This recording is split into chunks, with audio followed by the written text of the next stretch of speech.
Okay, let's unpack this. We're looking at a stack of sources that zeroes in on one incredibly pervasive and, frankly, frustrating trend in modern storytelling. Yeah. The disappearing villain. And when we say disappearing, we don't mean they vanish from the plot. No. We mean they vanish as truly, fundamentally, unambiguously evil characters. That's a crucial distinction, and it really sets the stage for our deep dive today. Our mission, based on the sources you've provided, is to track this massive cultural shift in Hollywood. Right. A move that strongly favors moral ambiguity over those classic moral battles of good versus evil. We really need to explore the real narrative consequences of constantly giving our antagonists what are, often derisively called sob stories. And how that runs perfectly parallel to making our heroes more and more morally gray. Exactly. And for you, the listener, who is dedicated to gaining this knowledge quickly and thoroughly, the relevance right now couldn't be higher. I mean, this isn't just some academic critique, is it? No, not in the slightest. This trend fundamentally changes how conflict is presented on screen, how we are meant to feel about justice, and even, how we process real-world motivation. Every other trailer we see seems compelled to explain, sometimes exhaustively, why the bad guy was actually wounded or misunderstood, or maybe even the real hero all along. And that impacts our ability to process the core conflict. If the antagonist has a completely sympathetic motivation that in a way justifies their act. If they're merely reacting to a wound inflicted upon them by society or some kind of trauma, then what's the conflict? Right, then the conflict ceases to be about good versus evil. It just becomes a tragic struggle between two damaged individuals, and the story, loses its moral anchor. So here's the plan. We're going to tackle this by starting with the most recent, and I think you'll agree, arguably the most extreme examples of these misunderstood villains.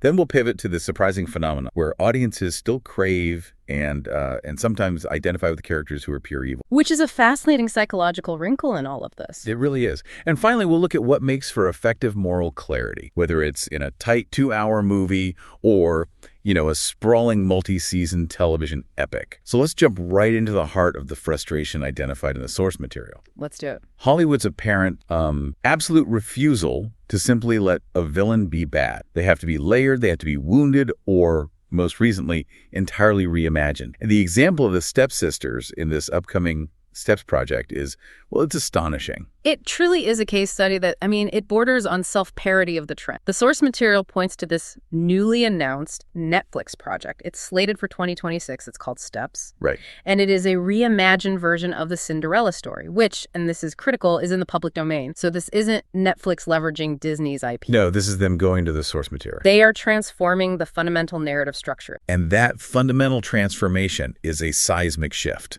Cinderella's stepsisters, who have traditionally served as this, universal benchmark for petty jealousy, for superficial cruelty, for envy. The villains of every childhood. Exactly. They're now going to be depicted as kind and misunderstood. Just think about the implications of that for a second. For the narrative engine of Cinderella, that story is powered by the stepsisters' envy of Cinderella's superior grace, her inner virtue, her event. Their cruelty is a reaction to their own deeply felt inadequacy and, their maliciousness. Right. So if they are now kind and misunderstood, what is driving the oppression in the story? The source argues, and I think pretty convincingly, that this just strips the fairy tale of its entire foundational moral structure. And on top of that, compounding that narrative transformation is a significant physical and casting shift. The roles of the stepsisters are being played by Ali Wong and Stephanie Zhu. Yes. Which constitutes a race swap for these traditionally white European characters. And the source material is quite focused on the motivation behind this specific cast. It links it to a broader, newer trend. It views this kind of casting, particularly in animated adjacent projects,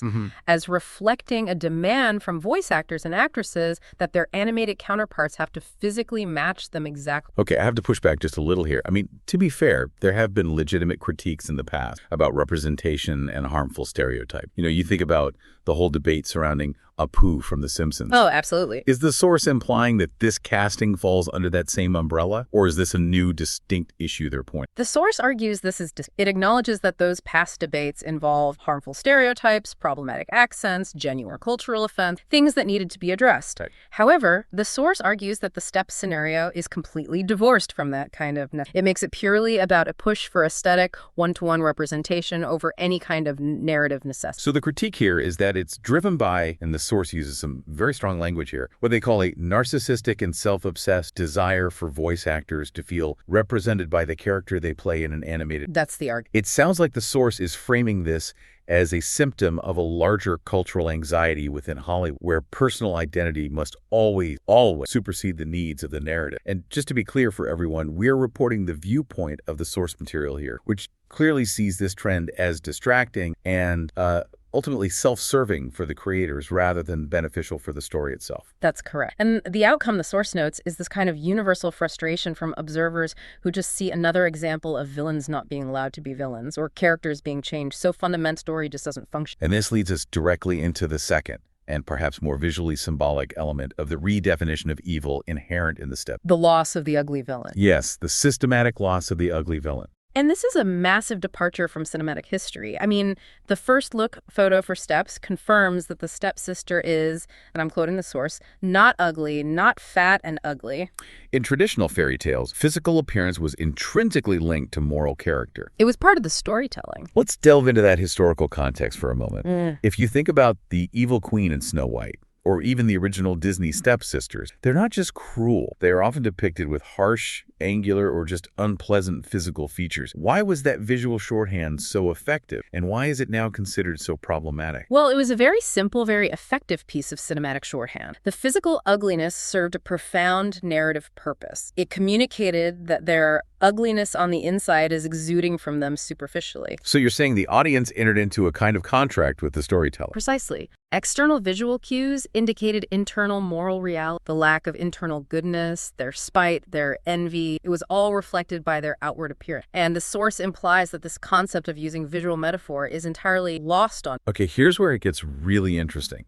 Why is it lost? The source explains that this loss is tied directly to the modern social and cultural discussions we've been having, particularly the concept of intersectionality and representation. Exactly. The source notes there has been a significant and powerful intersectional discussion arguing against the trope of making ugly characters bad. And the critique is that relying on external appearance like being heavyset or having distinctive, less traditionally beautiful features to signal wicked is seen as a form of prejudice. Right. It's seen as prejudice and hateful stereotyping against people who possess features. So the concept that we shouldn't judge a book by its cover, which is a noble and necessary ideal in real life, has now swung so far that we can't even allow the bad guy in a fairy tale adaptation. Yeah, lest we accidentally offend someone who shares a similar physical trait. It's a huge narrative. It imposes a kind of aesthetic neutrality on conflict. What do you mean by aesthetic neutrality? Well, if every character, regardless of their action, must be aesthetically pleasing or at least neutral, the filmmaker loses the ability to use that powerful visual communication. The source argues that the historical precedent where external ugliness did signal something true about the character's internal state, that's what made it effective, immediate, even if we now deem it problematic. And when we circle back to the steps example, this aesthetic transformation just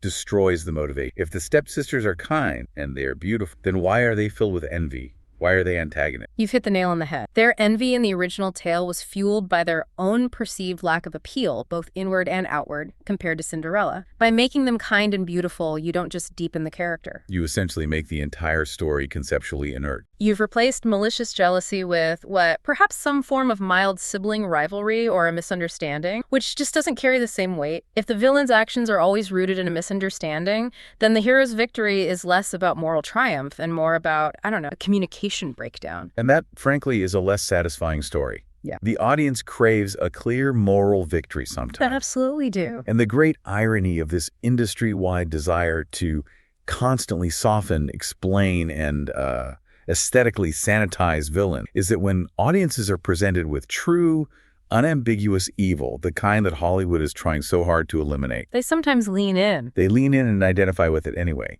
It seems there is this strong psychological current that craves clarity, even if it's the clarity of pure evil. Let's explore this counterintuitive audience psychology. We can use a case study from the horror genre, Aunt Gladys, from the film Weapon. This is a perfect example of clear, monstrous evil. Okay, so the source outlines Gladys, who's played by Amy Madigan, as a classic, straightforward evil witch. She is fundamentally a monster who uses spells to kidnap children, She abuses them and then turns them into her own private military force. And crucially, the source stresses there is no ambiguity about her evil nature. She is not misunderstood. She's not driven by the trauma of her childhood. Her actions are monstrous and they serve her wicked power. And yet this character, who was intended to be purely reviled, resonated incredibly deeply with specific audience demographics. It's fascinating. Amy Madigan noted this phenomenon herself. She detailed how Gladys became a very popular Halloween costume and was enthusiastically embraced by members of the gay and drag community. So the question is why? Why identify with this character specifically? Well, the people Madigan spoke to provided an explanation, and it's rooted in identity and alien. They said they identified with Gladys because they felt they were the other. They were the outsider, and they were not supposed to fit in. Yeah. And they felt Gladys, in her power and her unrepentant wickedness, does in a weird way fit in, and that they were helping her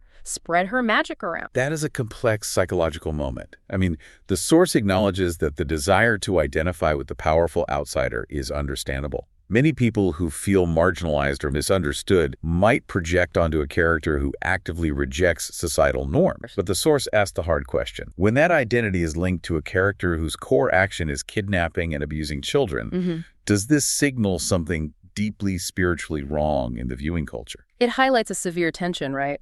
Audiences may enjoy the aesthetic of radical, unapologetic individualism and outsider status, but the moment that aesthetic is paired with fundamentally monstrous actions that have real victims and real consequences, the desire to empathize becomes ethically problematic. The source points out that finding a character cool or wanting to be her friend after witnessing her child abuse is a huge red flag. It is. The identification seems to come from the raw power and the lack of compromise, completely divorced from the moral implications of using that power. This fascination with powerful, unapologetic evil brings us to our next case study. This one demonstrates how a charismatic actor can completely subvert the intended moral message even after the character performs an undeniably heinous act.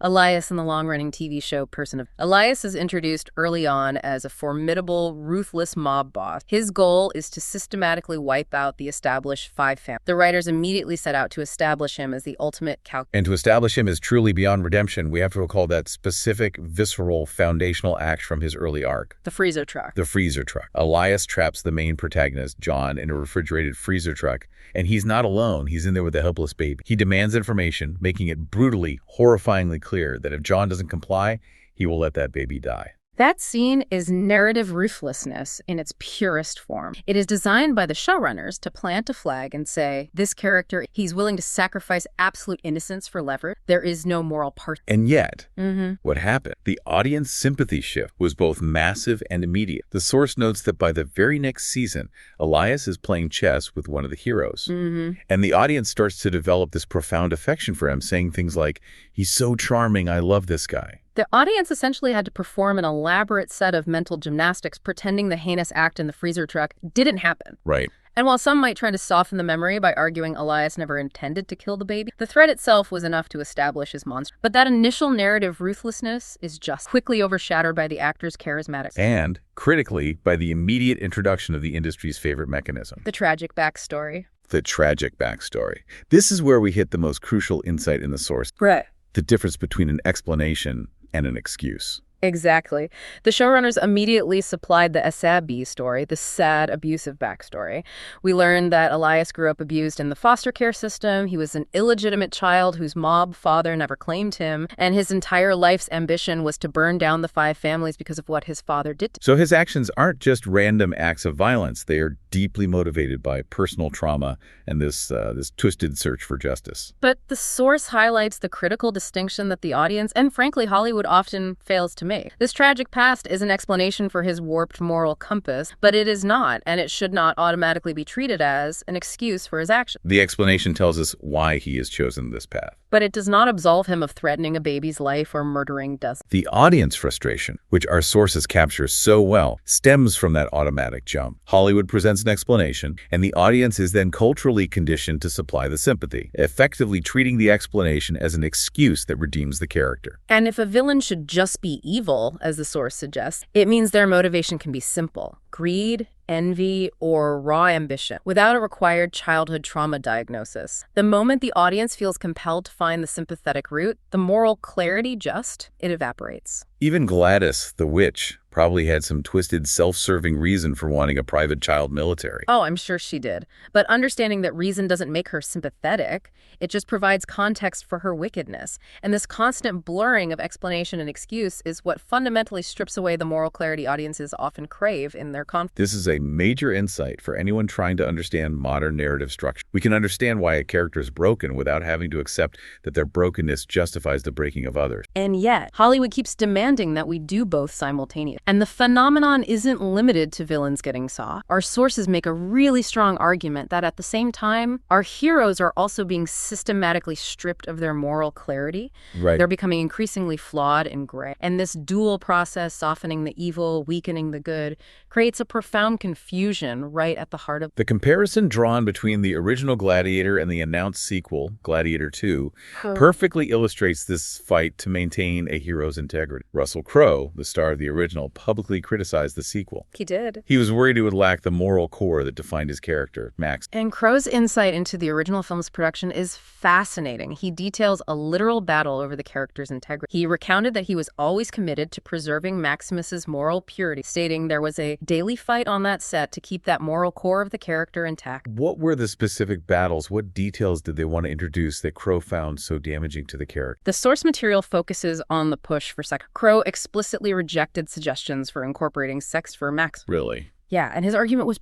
He said that giving Maximus a major moral flaw like infidelity would entirely take away his power and completely contradict established identity. Maximus was a devoted husband, motivated solely by vengeance for his murdered wife. So Maximus functions as a symbol of integrity and devotion. If you make him a complicated, cheating husband, the moral high ground from which he seeks revenge it vanishes. Exactly. His quest becomes less about righteous justice and more about just surviving a political catastrophe. It's an excellent example of a protagonist whose heroic status is directly proportional to their internal... He's not defined by his capacity for violence, but by his devotion. Precise. And to weaken that devotion is to weaken the entire moral engine that drives. The audience's connection to him is tied to that absolute purity. Okay, I have to introduce a challenge here, though. Some modern audiences might argue that purity is boring, that a flawed hero is simply more realistic. Is there a way for a hero to be morally gray that actually enhances the story rather than destroying it? The source agrees entirely, and it points to the animated movie Batman Year One as a prime example of successful, functional, moral grain. Oh, so in Batman Year One, we follow Lieutenant Gordon long before he becomes commissioner. Right. He's presented as one of the few honest men fighting rampant corruption within the Gotham Police Department, but the narrative gives him a heavy... He's having an affair while his wife... That is significant moral baggage. It is significant, but the source argues it works because the flaw is immediately tied to the higher stakes of the primary conflict. The corrupt commissioner blackmails Gordon, threatening to expose the affair unless Gordon complies with their demands to overlook crimes. So his personal moral failure becomes the ultimate professional test. What makes this a heroic moment for him? Gordon achieves a crucial narrative redemption, though not in the traditional sense of resolving the affair, by choosing to tell his wife the truth about his infidelity rather than succumbing to the black. So he accepts the consequence. He accepts the punishment or the consequence for what he did, choosing personal integrity over professional compromise with corruption. Okay, I see the distinction. The story isn't primarily about marital fidelity. It's about corruption, crime, and violence in Gotham. Exact. Gordon's personal flaw makes him a morally gray hero, but because he chooses the harder moral path when faced with the ultimate test, refusing to let his mistake compromise his duty, he ultimately retains his heroic status. Struggles, he falls, but he chooses the moral high ground when it... This leads to the source's key distinction. Yeah. It is far more effective to have morally gray, good guys heroes struggling with real-world flaws who ultimately choose right than to constantly justify the heinous, world-breaking motivations of bad guys. Yes, the ambiguity is productive for the hero. It allows for a realistic character arc built on growth. For the villain, ambiguity often just dilutes the narrative conflict and robs the story of its catharsis. That makes perfect sense. I mean, as the source points out, in real life, when people hurt us or do something truly awful, we often never understand why they did it. We don't. We don't get a neat 3-act backstory explaining their childhood trauma that caused them to be abusive or cruel.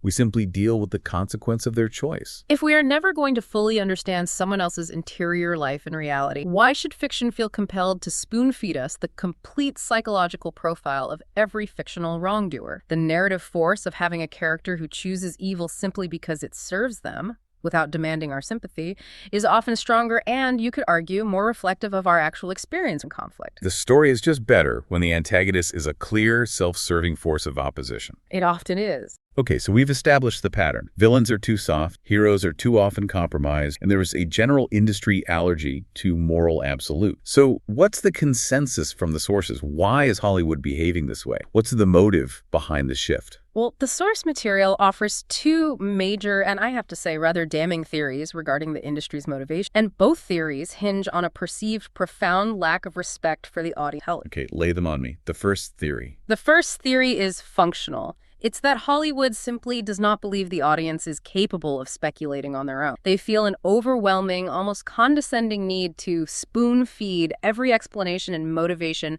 directly to them. It's a failure of trust. It's a total failure of trust. They don't trust the audience to handle ambiguity, Yeah. specifically the ambiguity of motivation. They want the audience to walk out of the theater knowing exactly why the bad guy became bad. And by doing so, they eliminate the most important part of the post-viewing experience. Which is... the conversation, the debate, the questions you might ask about him after the credits. And the second theory is much darker and more critical, I take. It is. The source suggests that people working within that industry are often morally corrupt themselves and therefore sympathize more with villainous characters. Wow. Yeah, the implication is that they project their own internal grayness and perhaps ethically compromised viewpoints onto the villain. They subconsciously justify their actions because they see themselves reflect antagonists. So whether it's driven by condescension toward the audience or by personal projection. The result is the same. The story sacrifices moral clarity for psychological, but when you look at successful counterexample, the power of moral clarity immediately undeniable. So let's discuss the movie K-pop Demon Hunters. It's a prime example of a story that intentionally defied this trend and found massive success by embracing clear boundaries. The plot is beautifully structured in its simplicity.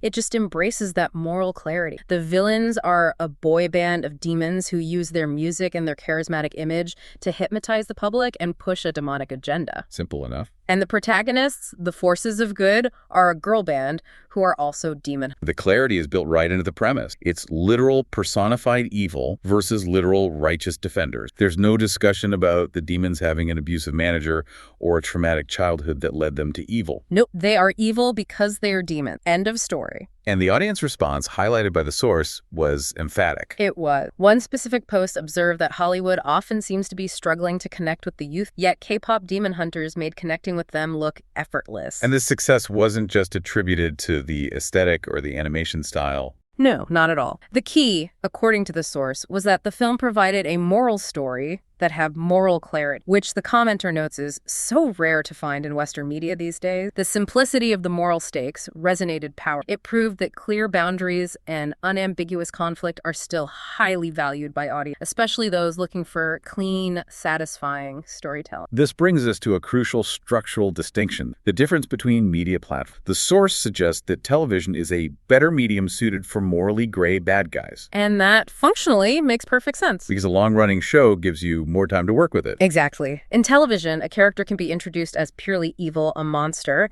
and then over the course of multiple seasons, their backstory can be slowly drip-fed to the audience. You have the luxury of time to process, to integrate, and to debate that complexity without feeling narrative whiplash or that the main conflict is suddenly diluted. A movie, by stark contrast, has a much more structured, specific amount of time, usually, 90 to 150 minutes, to establish the plot, the characters, and resolve the conflict. If a 2-hour film spends half an hour establishing a nuanced, sympathetic backstory for the antagonist, it sacrifices crucial plot momentum. And it fundamentally dilutes the core conflict. Therefore, for most movies, you need what the source calls mustache-twirling villains, antagonists who are evil simply because they choose to be, or because their motivation, like greed or power or envy, is immediately understood and condemned by the audience. To really drive home the necessary complexity that only television allows, let's go back to Person of Interest and dive into the show's ultimate overarching villain. The man responsible for the opposing enemy, artificial intelligence, the architect of the show's central conflict. That's the one. This character, known as the creator of Samaritan, the enemy AI, served as the show's main antagonist over several seasons. And he wasn't just a corporate opportunist. He was defined as a zealot, a fanatic. He sincerely believed that humanity had reached peak evolutionary state and needed to become subservient to a new, superior form of life, an artificial superintelligence, or ASI. That is a deeply philosophical and profound evil. He's not doing it for money. He's doing it because he genuinely believes it's best for the species, even if it means mass control and mass death. That level of conviction requires serious development. It absolutely does. The culmination of his arc required 3 seasons of gradual buildup, revealing the depth of his knife. In the show's penultimate episode, the conflict resolves when he locks himself in a room with Harold, the creator of the protagonist AI. And what does he do? He turns on the fire suppression system, which suffocates them both by sucking the air out of the room. So he is willing to die for this profoundly anti-human goal of making humans subservient to an AI. Exactly. And the source notes that while his goal is awful, his willingness to commit suicide for his beliefs makes him interesting. This is the kind of complexity that requires a long narrative run. We spend seasons learning his rationale before witnessing the ultimate sacrifice. And the narrative takeaway, which the show had the luxury of time to develop, was not that the zealot was right. No, not at all. The moral lesson was about age. The final act involves choosing to erase what has been created and let humanity decide for itself. The resolution involves releasing the need for imposed moral abs, whether from a good or a bad AI, and restoring That kind of philosophical weight where the antagonist sacrifices himself for a warped worldview simply cannot land effectively in a 2-hour movie format without becoming hopelessly rushed or nonsense. In movies, as the source points out, we often see the classic cinematic ending where the villain dies at their own hand. They try to kill the protagonist, and their own excess of greed or anger or their vile view of the world is what ultimately destroys them. That self-destruction is the satisfying, morally clear justice required by the medium. It is. Which brings us right back to the starting point. The immediate satisfaction of unambiguous justice. The moment the villain is just a martyr for a failed cause, we lose that catharsis. This has been an incredibly insightful journey into the moral economy of modern storytelling. We started with the aesthetic transformation of the stepsister, moved through the bizarre audience embrace of pure evil, and ended with a zealot suffocating himself for a dystopian vision of ASI. Our final synthesis of this material is that, knowledge is most valuable when understood and applied. And we've seen that sometimes. Knowing why someone is evil or flawed, providing back, actually muddies the core story without necessarily deepening its impact, particularly in short. The constant explanation turns into a justification in the audience's mind. Whether intended by the creator or not, yes. So for you, the listener, the key takeaways from your sources are pretty robust. This trend impacts not just plot structure, but casting and character presentation. We've moved away from the ugly villain. It redefines heroism, as we saw in the need to protect Maximus's moral core from unnecessary flaws. And finally, it dictates the choice of medium. Truly complex villains like the Elias mob boss or the AI zealot require the multi-season runway of television, not the tight, fast-paced structure of a feature film. And if Hollywood continues to avoid clear moral conflicts and insists on explaining all motivation, they are disrespecting the audience's ability to speculate, yes, but they also eliminating something even more fundamental to satisfying storytelling. They're eliminating the possibility of true, satisfying justice against a villain whose only motivation is purely self-serving, be it greed, envy, or nihilism. We lose the emotional catharsis of seeing a character destroyed by the internal ugliness they freely chose to embody. We lose the simplicity of a righteous victim. So we leave you with this final, provocative thought over. If Hollywood continues this course and every antagonist is merely a martyr for a failed cause, what kind of stories are... If the only moral struggle is internal, the hero dealing with their own imperfections, and the external antagonist is just fundamentally misunderstood, does conflict itself lose its meaning? And if conflict loses its meaning, is the audience truly getting the satisfying narrative experience they